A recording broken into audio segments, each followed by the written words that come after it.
Welcome to the Tech Egg. Don't get scrambled. Enjoy the video. In this video, I will explain how to make white sauce Maggi without cheese. First, let's gather our simple ingredients. You will need 1 packet of Maggi noodles, along with its tastemaker. For the creamy white sauce, have 2 tablespoons of all-purpose flour, 2 tablespoons of butter, and about 1.5 cups of milk ready. Don't forget a pinch of salt, some black pepper, and any optional herbs you enjoy.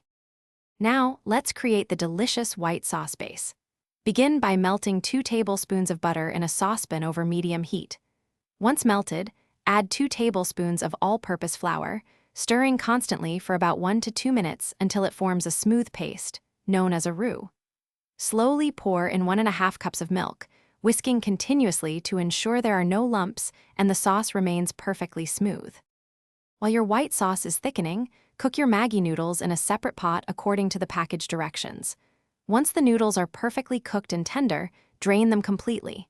Now, carefully add the cooked and drained Maggi noodles into your creamy white sauce.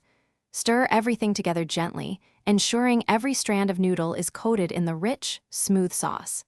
This step brings our dish together beautifully. Finally, it's time to season our delightful white sauce Maggi. Stir in the entire Maggi tastemaker packet for that signature flavor. Add salt and freshly ground black pepper to your liking, tasting and adjusting as you go. For an extra layer of flavor, you might sprinkle in a pinch of dried oregano or some chili flakes. Serve your hot, creamy, and utterly delicious white sauce Maggi immediately for the best experience. Enjoy!